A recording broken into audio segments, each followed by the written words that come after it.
파워포인트에서 도형이 차지하는 비중은 상당히 높습니다. 특히 그래픽을 중심으로 한 프레젠테이션을 주 목적 중의 하나로 파워포인트가 사용되므로 더욱 그렇습니다. 파워포인트에서의 도형은 도형 그 자체로서의 역할을 하기도 하지만 도형 위에 텍스트를 입력하여 사용하기도 하기 때문에 텍스트의 배경 역할을 하기도 합니다. 도형 자체에 여러 색상을 입히고 텍스트 색상도 다양하게 적용함으로써 이들을 적절히 배합 및 배치하는 요령만 터득해도 훌륭한 프레젠테이션을 만들 수 있습니다. 도형을 파워포인트 화면에 삽입하는 방법은 삽입 Insert, 삽입 메뉴에서 도형 Shapes, 도형을 선택한 후 도형 목록에서 원하는 도형을 클릭하여 파워포인트 화면에 적절한 크기로 드래그하여 삽입합니다.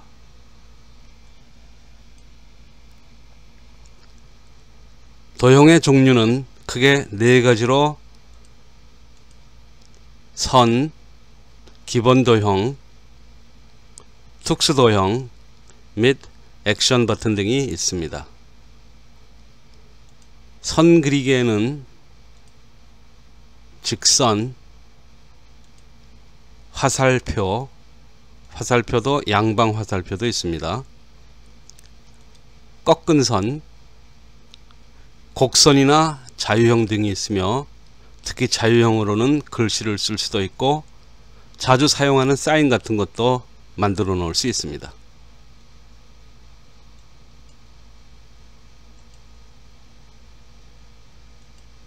기본 도형에는 사각형, 사각형도 모서리가 각이 진 사각형이 있고 모서리가 둥근 사각형도 있습니다. 원형, 삼각형, 이와 같은 일반적인 도형에서부터 도너스형이나 변형된 일반형 등이 있습니다.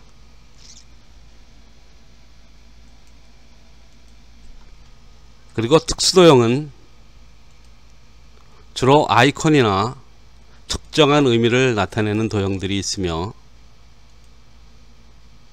화면에서도 보시다시피 무엇을 금지한다는 표식이죠. 스마일, 러브, 그 다음에 블락 화살표라고 합니다. 배너, 말풍선이죠. 특히 말풍선 위에 텍스트를 입력하면은 마치 그 사람이 마음속으로 생각하고 있는 내용을 의미할 수도 있겠습니다. 액션 버튼은 주로 링크를 동반하여 파워포인트 내에서 다른 페이지나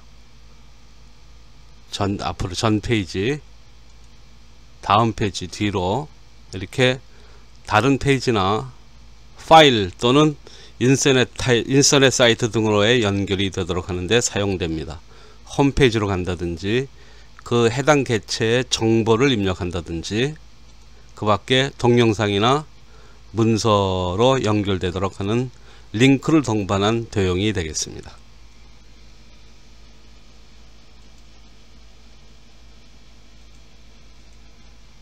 그러면 실제로 선 그리기에서부터 도형 삽입 연습을 해보기로 하죠. 화면에서 보는 것 같은 선을 도형 메뉴에서 찾아 드래그하여 만들어 보세요. 직선에서부터 화살표, 꺾은 선, 곡선, 자유형, 그 중에서도 본인의 성을, 라스트 네임을 글씨를 써보는 요령까지 한번 연습해 보시기 바랍니다.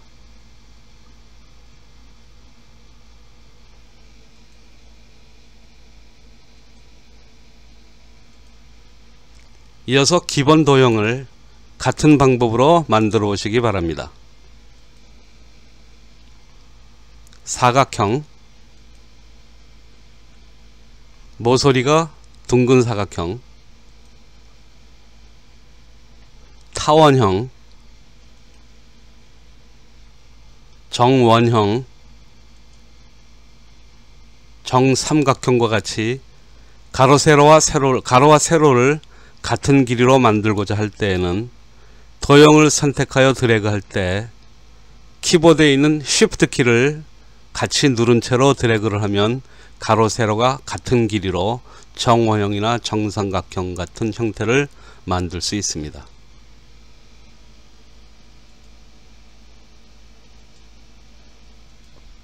이번에는 도형 자체에서 특정한 의미를 갖는 특수도형을 만들어 보시기 바랍니다. 금연이나 출입금지 같은 표식이나 스마일, 하트, 굵은 화살표,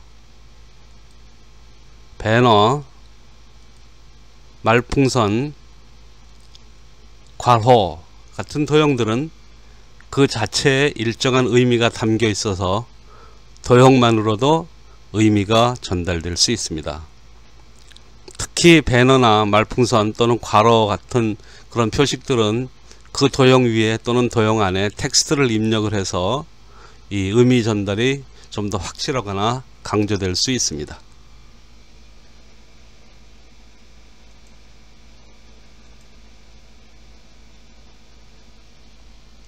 파워포인트의 도형 메뉴에는 다양한 도형이 들어 있습니다만 단일 도형입니다.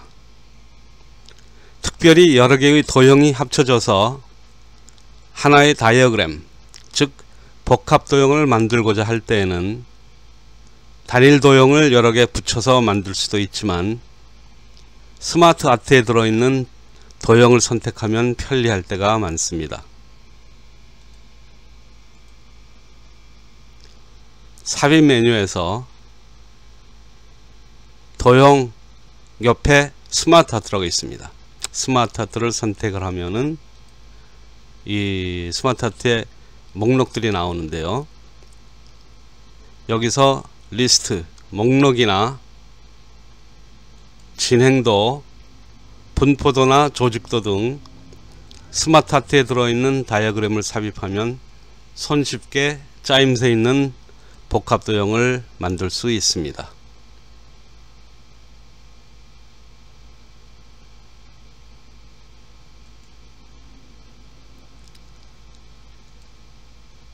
스마트 아트에서 화면에서 보시는 바와 같은 몇 가지 복합 도형을 만들어 보세요. 조직도, 사이클, 진행도, 목록, 이런 도형을 만든 후 각각의 구성원에 텍스트를 입력해서 원하시는 도형을 완성해 보시기 바랍니다.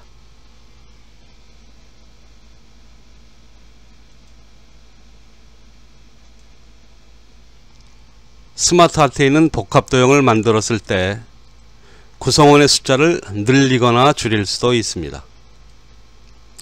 예를 들어 5개의 구성원으로 되어 있는 사이클 도형을 만들었다고 했을 때 이를 4개의 구성원으로 축소시키고자 하면 현재 5개로 되어 있는 것을 하나를 줄이고자 하면은 구성원 하나에 마우스를 대고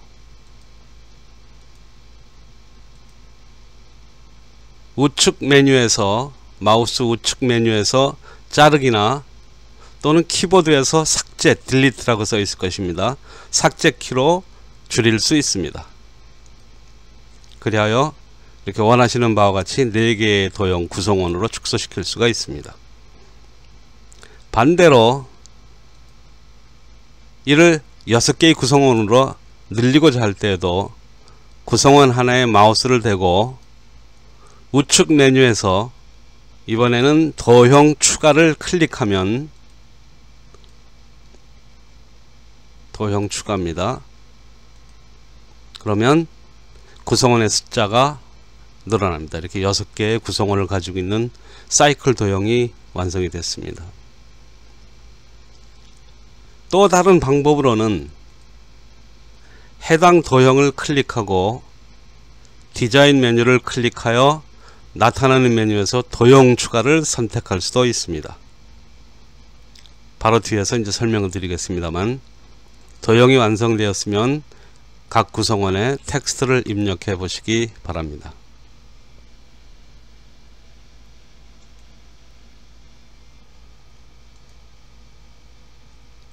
이번에는 도형의 구성원을 늘리는 약간 까다로운 연습을 하나 해보기로 하겠습니다.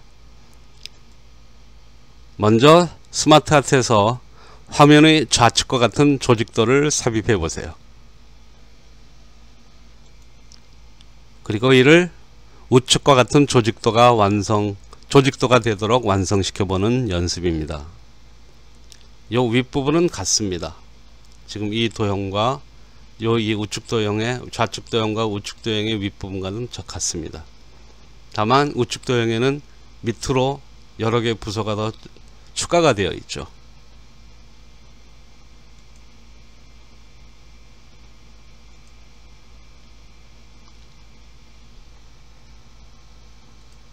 먼저 다 같이 스마트 아트에서 조직도 또는 계층 구조형에 있는 화면과 같은 도형을 삽입해 보시기 바랍니다. 계층 구조형에 지금 조직도 삽입을 하면 이런 모양이 나오실 겁니다. 그리고 각 도형의 구성원에다가 조직에서의 직책을 입력하시기 바랍니다. 편의상 맨 위에는 대표이사, 그리고 세 가지 이사직함, 관리이사, 영업이사, 기술이사를 입력을 하고, 그 대표이사와 각 이사진 사이에 대표이사를 보좌하는 고문 역할이 있는 조직을 만들어 보시기 바랍니다.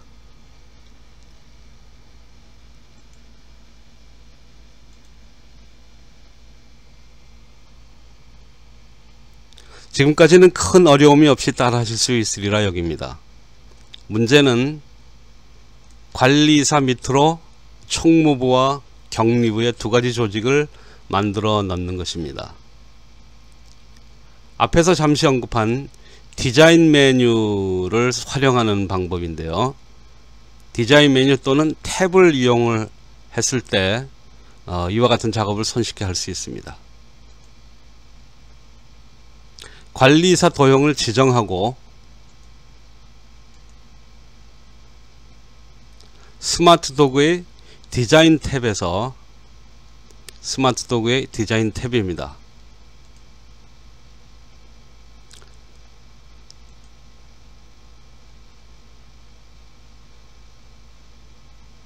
이 탭에서 도형 추가를 선택을 합니다. 이 도형 추가를 선택하면은 어느 방향으로 도형을 추가하겠느냐는 여러가지 옵션이 나오는데, 그 중에서 아래로 또는 밑으로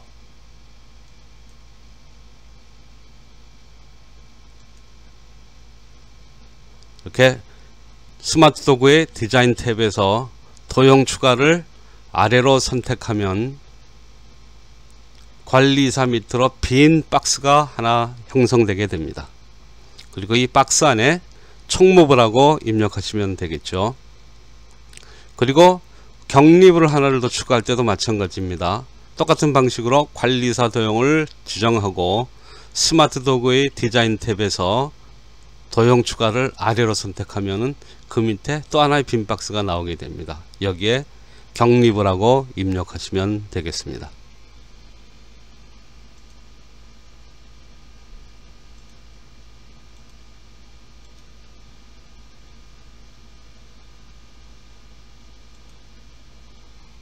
같은 방법으로 영업이사 밑으로 국내 영업과 해외 영업, 기술이사 밑으로 개발부와 품질관리부를 만들어 보시기 바랍니다.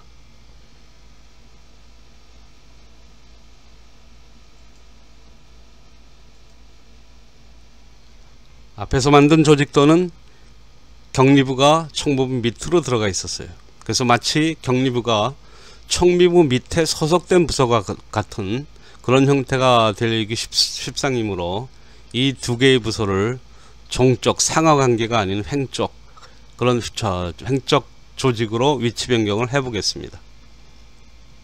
이 두 개 부서는 관리이사 밑에 소속된 부서이므로 총무부나 경리부를 지정하시면 안됩니다. 반드시 관리이사 도형을 지정하는 것이 중요합니다.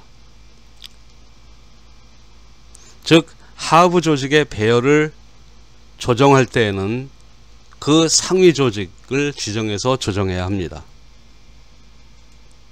관리이사 도형을 지정하고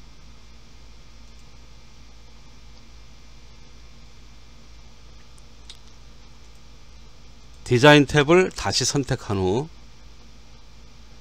이번에는 도형 추가가 아니라 이번에는 뭘 해야 될까요? 도형 배치죠. 레이아웃입니다. 레이아웃 메뉴에서 표준 스탠다드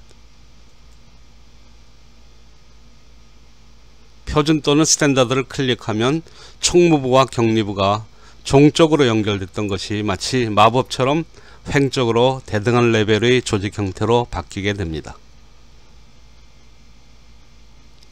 다시 한번 강조합니다마는 하부 조직의 배열을 조정할 때에는 그 상위 조직을 지정해서 조정하게 되어 있습니다. 같은 방식으로 국내 영업과 해외 영업을 영업이사 밑으로, 개발부와 품질관리부를 기술이사 밑으로 그 배열 조정을 할 때에는 영업이사와 기술이사 상부 조직을 지정해서 조정을 해야 되겠습니다. 이와 같은 방법으로 영업이사와 기술이사의 하부 조직도 표준 형태로 바꿔보시기 바랍니다.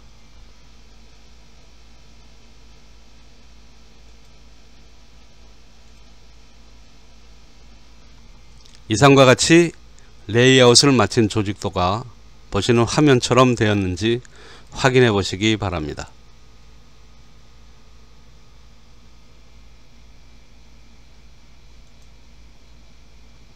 레이아웃이 완성되었으면 서열별로 색상을 달리하여 눈에 띄는 조직도를 완성해 보시기 바랍니다.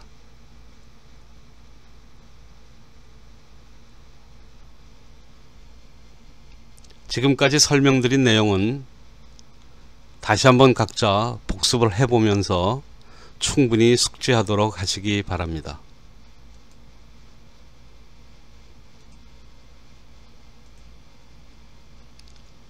텍스트 삽입과 도형 삽입에 이어서 이번에는 사진이나 그림을 삽입하는 요령에 대해 살펴보겠습니다. 파워포인트에서 가장 많이 쓰는 메뉴 중에 하나인 삽입 메뉴를 선택하는 것은 여기서도 마찬가지입니다. 다만 이번에는 사진이나 그림 또는 영어로 pictures를 선택하는 것이 다를 뿐입니다. 이 픽처를 선택했을 때 이때에는 내 컴퓨터 안에 내장된 사진이나 그림을 선택하도록 파일 탐색기가 열리게 되고 여기에서 사진이나 그림을 클릭하여 삽입하게 됩니다.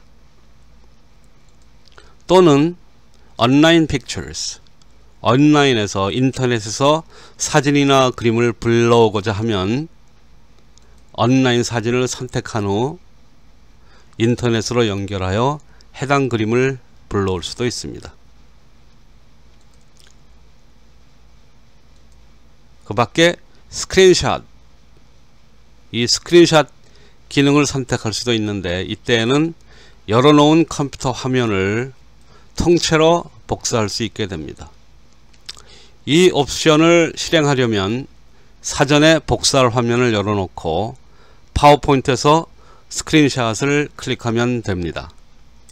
만약 이때 복사해서 삽입한 그림의 크기가 너무 커서 파워포인트 화면을 벗어나면 삽입한 그림을 지정을 해서 외곽선의 포인트, 동그란 포인트죠. 외곽선 포인트가 나오도록 이동시킨 후 포인트를 안쪽으로 드래그하여 그림의 크기를 축소시킬 수 있습니다.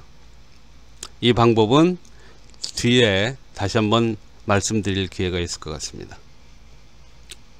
그리고 별로 많이 사용하지는 않지만 사진이나 그림을 삽입하는 마지막 메뉴에 사진 앨범이 있습니다.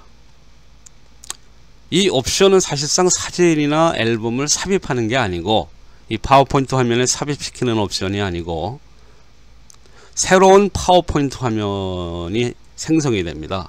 그래서 새로운 파워포인트 화면과 함께 앨범이 생성되고, 이 옵션은 별도의 사진 앨범을 만드는 과정에서 나중에 다시 설명드리기로 하겠습니다.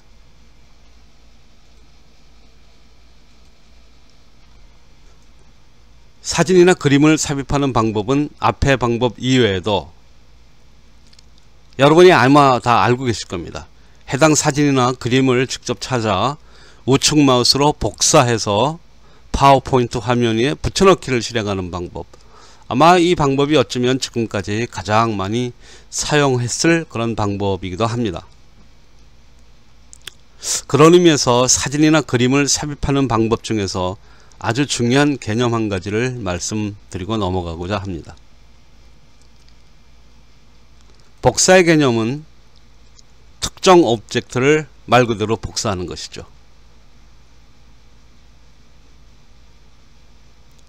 조금 전에 스크린샷을 말씀드렸는데, 스크린샷은 화면 전체를 복사해서 집어넣는, 불러오는 그런 개념인데, 이 개념을 캡처라고 합니다. 지금부터 캡처라는 개념을 설명드리고자 합니다. 앞에서 스크린샷 옵션으로 컴퓨터 화면을 삽입시켜 보았는데, 이는 복사가 아니죠. 오른쪽 마우스로 복사해서 붙여놓은 게 아닙니다.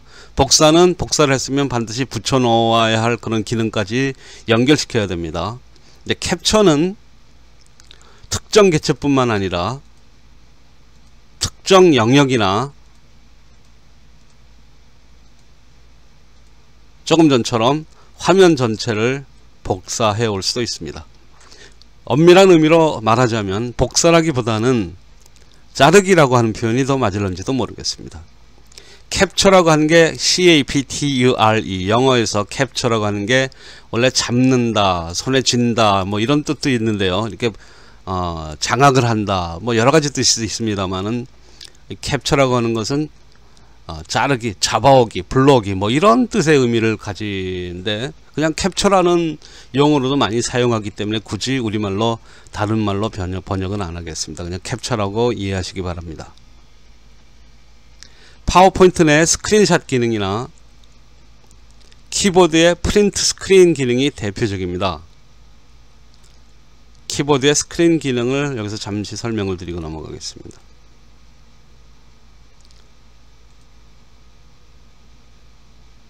제가 지금 화상 키보드를 삽입시켰습니다.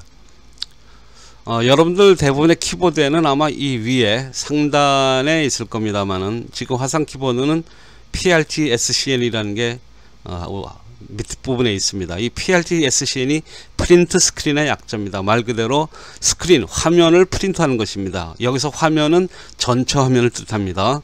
그래서 전체 화면을 프린트할 때, 복사할 때는 PRT-SCN, 프린트 스크린 키보드를 누르면은 복사가 됩니다. 이 복사된 것을 파워포인트 화면에 붙여 놓으면은 그대로 그 복사한 스크린이 입력되게 되어 있죠.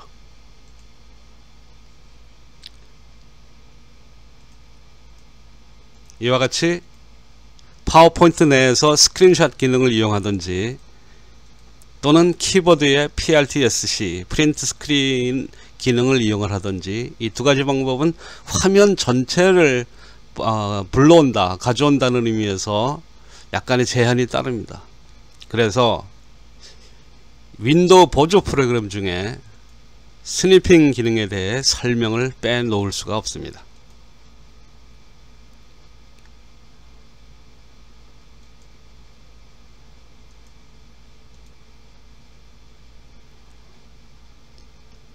캡처 도구를 영어로 스니핑 툴이라고 합니다. 스크린샷이나 프린트 스크린 기능은 화면 전체를 캡처한다는 면에서 극히 제한적으로 사용되지만, 캡처 도구, 즉 스니핑 툴은 캡처하는 영역을 원하는 대로 지정할 수가 있어서 그 효율 면에 있어서 앞에 두 가지 기능보다 훨씬 유용하다 하겠습니다. 이 캡처 도구는 컴퓨터 화면 좌측 하단에 있는 윈도우 검색창에 Capture 또는 영어로 Snipping, SNIP만 써도 나타날 것입니다. 이렇게 캡처라고 또는 스니핑이라고 입력하여 나타나는 캡처 도글 링크,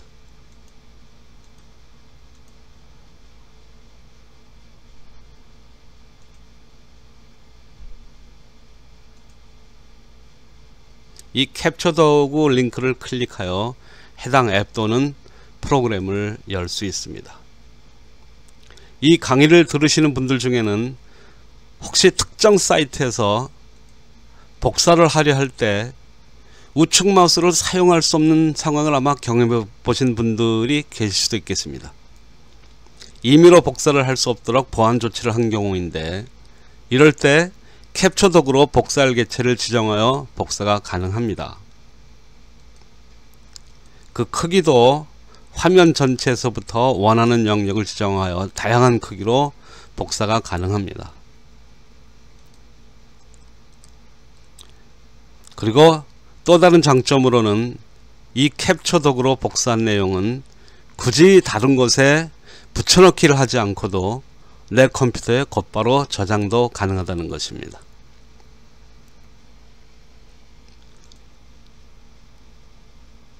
사용 방법은 프로그램을 열고 새로 만들기를 클릭하여 마우스로 드래그하여 영역을 지정하면 됩니다. 아주 간단합니다. 그러면 복사한 내용이 이 프로그램 화면 위에 나타나고, 이어서 복사이든 저장이든 원하는 실행을 하시면 됩니다. 저 같은 경우는 이 도구를 거의 필수적으로 사용하고 있어서 아예 작업 표시줄에 고정시켜 놓고 있습니다.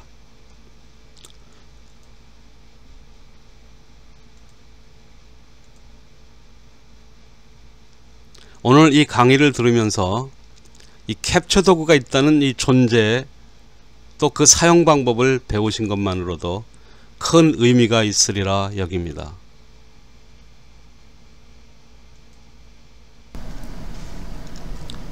그러면 실제로 도형을 삽입하는 과정을 같이 한번 연습을 해 보겠습니다. 먼저 선 그리기입니다.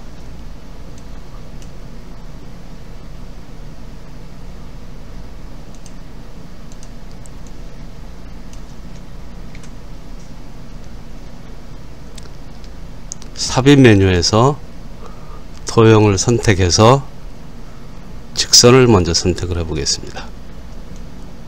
이렇게 드래그를 하면은 컬러가 기본적으로 이 주황색으로 해서 회색 바탕에 잘 보이질 않습니다. 그래서 색깔을 흰색으로 바꿔보면은 잘 보이시겠죠? 선 그리기. 이 선은 특별히 두께를 조절을 할 수가 있습니다. Shape Outline, 그 윤곽선이죠. 윤곽선의 weight, 두께. 여기서 두께를 원하시는 두께로 설정을 하실 수가 있습니다. 이어서 화살표를 삽입을 해 보겠습니다. 화살표, 주황색이 잘 안 보이니까 역시 흰색으로 하고, 두께를 적당한 크기로 조정을 해 봤습니다. 그 다음에 꺾은 선, 삽입, 도형, 꺾은 선, 이렇게 드래그를 하면은 꺾은 선이 보이시죠? 그 다음에 같은 곡선이라도 이렇게 하나만 곡선으로 되어 있는 게 있습니다. 이런 식으로요. 반면에 같은 곡선이라도 삽입의 도형의 이 curve 곡선입니다. 이 곡선을 하게 되면은 이렇게 드래그를 하다 보면은요, 화면에 잘 흐릿해서 안 보이실지 모르겠습니다만은 이 주황색으로 해서 계속 직선으로만 표시가 되죠. 여기서 곡선을 만들기 위해서는 일정 간격에서 클릭을 놔주시고요. 그 다음에 원하는 각도로 움직이시면서 매번 바뀔 때마다 클릭을 하면서 이렇게 클릭 클릭 클릭 이런 식으로 해서 곡선을 그리게 됩니다. 다 끝났으면 엔터를 하시면 되고요. 선을 흰색으로 두께를 약간 두껍게 해봤습니다. 그 다음에 자유형입니다. 삽입 도형에서 자유형.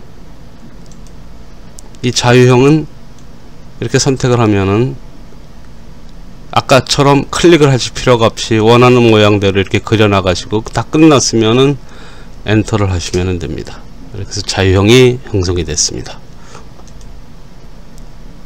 두께를 흰색으로 하고 두께를 조절을 하시면은 이렇게 원하는 자유형으로 됐습니다. 그 다음에 이제 글씨 쓰기인데요.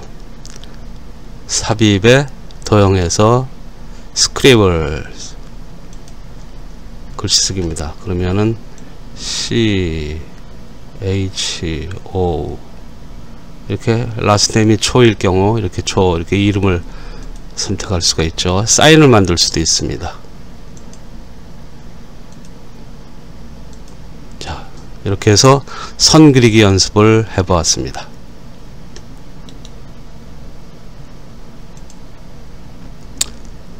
그 다음에 기본 도형을 한번 그려 보겠습니다.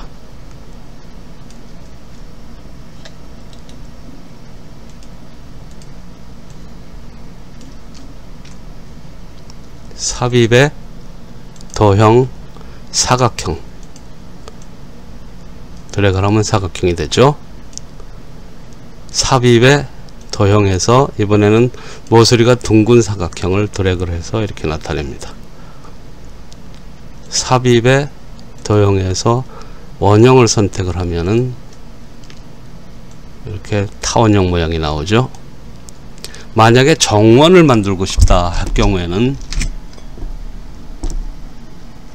삽입의 도형 원형을 선택하는 건 똑같습니다. 이렇게 그리다 보면 타원형이 되죠. 근데 이때 키보드에서 Shift 버튼을 누르면 이렇게 원형 정원형으로 됩니다. 그리고 양손을 다 놓으시면은 정원형이 설정이 되죠. 인서트 삽입에 이번에는 삼각형을 해보겠습니다. 삼각형도 여러가지 삼각형, 찌그러진 삼각형 만들 수가 있는데 정삼각형을 만들고 싶을 때는 역시 Shift를 누르면은 정삼각형 모양이 나옵니다. 정사각형도 마찬가지입니다. 같은 사각형이라도 삽입의 도형의 사각형을 눌러서 이 간격을 정사각형으로 만들 때 Shift를 누르면은 정사각형으로 형성이 되게 되어 있습니다.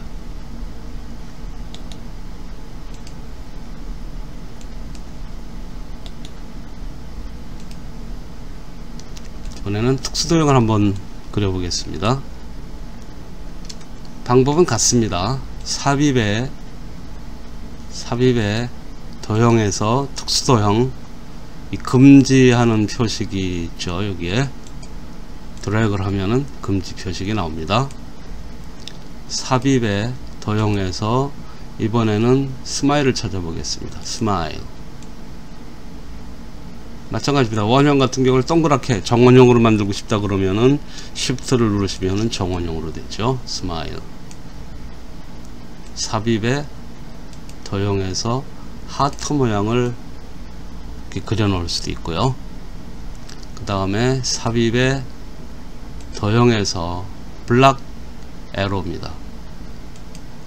두꺼운 화살표죠. 이렇게 블락 에로도 만들 수 있고요. 삽입의 도형에서 배너, 이렇게 배너를 만들 수가 있습니다. 이거 배너 위에다가 글씨를 집어넣을 수도 있죠. 환영 뭐 이렇게 해서 글씨를 집어넣을 수도 있습니다. 글씨 크기를 홈 메뉴에서 크기를 늘리면은 환영하는 배너를 만들 수가 있는 거죠. 그 다음에 삽입에서 도형 이번에는 말풍선을 넣어 보겠습니다. 이렇게 말풍선을 넣고 자기 마음속에 생각하는 바를 입력을 해서 글자를 입력을 할 수도 있습니다. 안녕하세요 라고 이렇게 글자를 넣고, 사람을 그려놓고 사람 머리 위에 이 말풍선을 씌우면은 마음속으로 안녕하세요 라고 하는 인사를 하는 그런 느낌을 전달할 수가 있겠죠. 그 다음에 삽입에 도형에서 괄호를 집어넣을 수도 있습니다. 대괄호, 중괄호, 소괄호 다 집어넣을 수가 있습니다.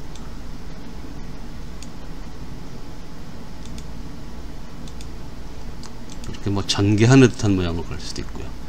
양쪽이 괄호가 열리고 닫힌 것까지 표현을 하는 것도 선택을 할 수가 있습니다.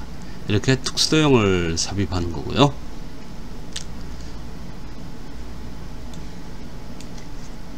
특수도형이 아니고 이번에는 액션 버튼을 한번 넣어 보겠습니다. 삽입에 도형 액션 버튼 맨 밑에 있습니다. 앞으로 가기, 앞으로 돌리기. 그러면은 링크가 나오죠. 여기서 프리뷰어 슬라이드, 지금 이 화면에 보시면 이거는 5번째 슬라이드입니다. 그래서 만약에 첫 번째 슬라이드로 가겠다 그러면 first 슬라이드로 보내면은 되게 되어 있습니다. 이렇게 눌렀으면은요, 여기서 이 도형을 한번 누르면은요, 그 슬라이드를 전개했을 때, 슬라이드를 이제 표시를 했을 때 이 도형을 누르게 되면 첫 번째 슬라이드로 돌아가는 그런 효과를 얻을 수가 있습니다. 이 액션 버튼에 대해서는 뒤에 보다 자세하게 설명을 드리겠습니다. 이번에는 삽입의 도형에서 뒤로 가기, 이제 앞으로 가기, 뒤로 가기, 이런 것들 만들 수 있고요. 이 링크를 역시도 설정하시면 됩니다. 삽입의 도형에서 홈 버튼을 선택을 하면요, 홈 버튼, 그리고 홈페이지를 여기다 링크를 시키면 되겠죠. 이와 같이 여러가지 그 해당 페이지의 설명 같은 것들, 동영상을 삽입할 수도 있고요. 삽입의 도형에서 오디오를 삽입할 수도 있습니다. 그러면 오디오가 어딘지 오디오 위치를 찾아서 링크를 걸어 놓으면 됩니다. 삽입의 도형에서 해당 페이지에 보다 자세한 정보를 넣고 싶다 그러면은 인포메이션을 넣을 수도 있고, 이렇게 물음표 이런 걸로 여기에 대한 추가 설명이 필요하면은 여기를 눌러보세요 라고 하는 이런 의미를 전달할 수가 있겠죠. 이와 같이 도형의 기본 선이나 기본 도형이나 특수 도형이나 액션 버튼을 삽입을 할 수가 있습니다. 이번에는 스마트 아트를 한번 해보죠. 자, 다른 건 다 지우겠습니다. 일단 스마트 아트를 집어넣는 방법은 삽입에 스마트 아트, 도형 옆에 스마트 아트라고 있습니다. 그리고 지금 삽입하고자 하는 것은 계층 구조형이죠. 계층 구조형의 첫 번째 아이템을 선정을 했습니다. 이걸 가지고 작업을 하기 때문에 조금 키워야 되겠습니다. 좀 줄여야 되겠습니다. 그래서 사이즈를 줄여서 한번 해보죠. 자, 이렇게 놓고 여기다가 도형을 하나를 이거를 줄이겠다 싶으면은 오른쪽 마우스를 대고 오른쪽 마우스에서 자르기를 하시던지요. 컷 하게 되면은 도형이 줄어들죠. 오히려 도형을 늘리고 싶다 그럴 때는 디자인에서 또는 우측 마우스에서 add shape, 도형 추가를 하나를 더 하게 됩니다. 그러면 하나가 더 늘어나서 4개 조직이 되죠. 이렇게 도형을 추가를 오른쪽 마우스 메뉴를 이용할 수도 있고, 또는 여기에서 디자인 탭에서 add shape, 이렇게 도형을 여기서 추가를 할 수도 있습니다. 자, 그러면은 조직도를 이번에는 완성을 해보죠. 대표이사라고 먼저 직함을 만들고, 고문, 그 다음에 관리이사, 영업이사, 기술이사, 이와 같이 기본 조직, 일단 상위 조직만 먼저 만들어 봤습니다. 자, 여기서 영업관리이사 밑으로 총무부와 격리부를 만들어 보겠습니다. 자, 그러면은 상위 조직 관리사 밑으로 넣는 거니까요. 관리사를 지정을 하시고,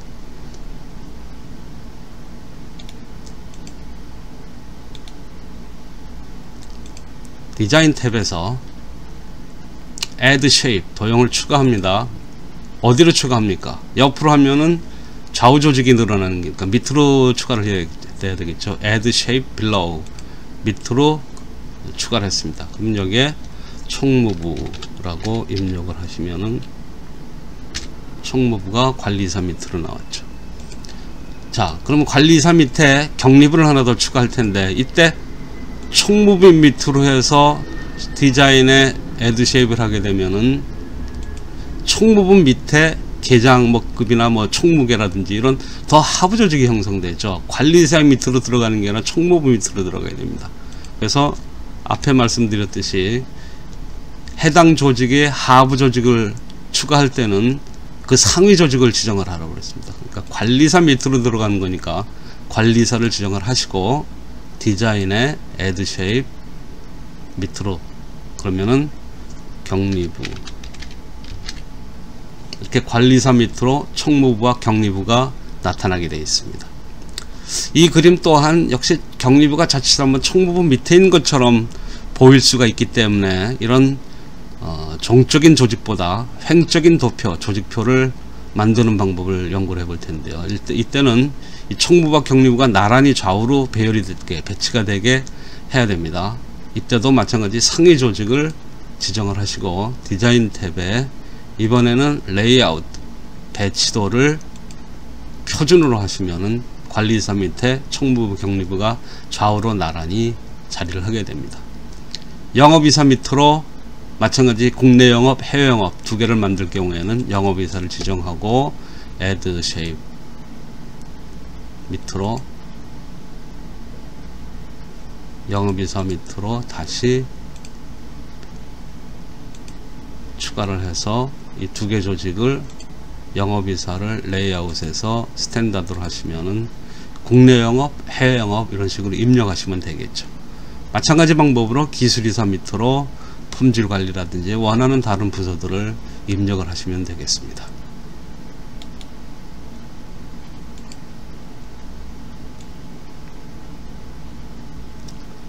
그리고 이 캡처에 대한 부분을 제가 이제 설명을 드릴 텐데요. 캡처 도구를 들어가는 방법은 이제 같이 설명하면서 말씀드릴 텐데, 특정 사이트에서 우측 마우스로 복사 기능을 사용할 수 없을 때 사용한다 그랬습니다. 이게 중요한 얘기입니다. 예를 들어서 지금 이 화면에 이 그림을 따오려고 할 때 오른쪽 마우스를 카피를 해야 되는데 오른쪽 마우스가 먹질 않습니다. 먹질 않아요. 컨트롤 C를 눌러도 먹질 않습니다. 이 글자도 드래그를 해서 어떻게 카피를 하려도 먹질 않습니다. 마우스가 작동이 안 되게 돼 있죠. 이거는 락이 걸려 있다고 봐야 되는데요. 이럴 경우 윈도우 검색창에 스니핑 툴 또는 캡처 도구를 입력을 하시면서 이 캡처 도구를 엽니다. 열어서 캡처 도구에 새로 만들기를 누르면은 화면이 흐릿해지는데, 이 흐릿해지는 화면 위에 원하시는 그림만 자르시려면은 그림만 이렇게 캡처를 하셔도 되고, 글씨까지 하시겠다 싶으면 이렇게 글씨까지 해서 드래그를 하시면 됩니다. 이렇게 드래그를 해서 파일에서 다른 이름으로 저장, 이런 식으로 해서 저장을 하셔도 되고, 편집해서 복사, 또는 여기서 바로 오른쪽 마우스로 복사를 하셔도 됩니다. 복사를 해서 파워포인트 화면에 붙여놓으면은 종전에 카피해서 붙여넣기를 할 수 없던 것들을 이렇게 집어넣을 수가 있겠죠. 그래서 캡처 도구는 설명드렸듯이 특정 사이트에서 우측 마우스로 복사 기능을 사용할 수 없을 때나, 또 크기를 다양한 크기나 형태로 복사를 할 수가 있고요. 별도로 붙여놓을 프로그램 없이 곧바로 폴더에 저장이 가능합니다.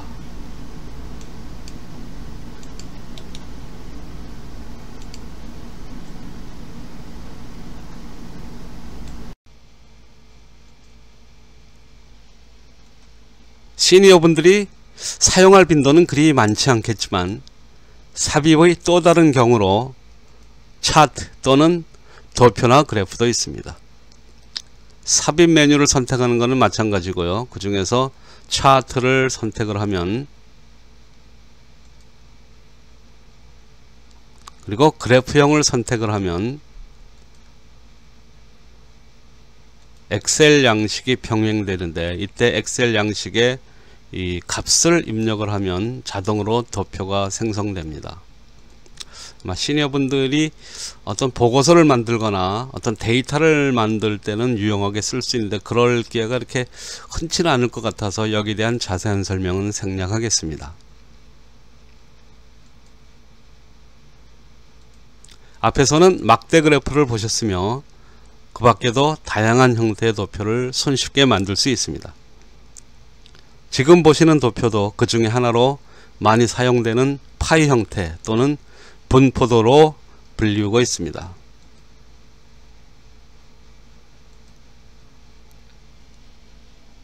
이상으로 파워포인트에서는 여러가지 도형이나 사진 및 그림 또는 도표 등을 삽입하여 프레젠테이션 자료를 함축적이면서도 인상적으로 만들어 발표자의 의도대로 내용 전달을 할 수 있습니다.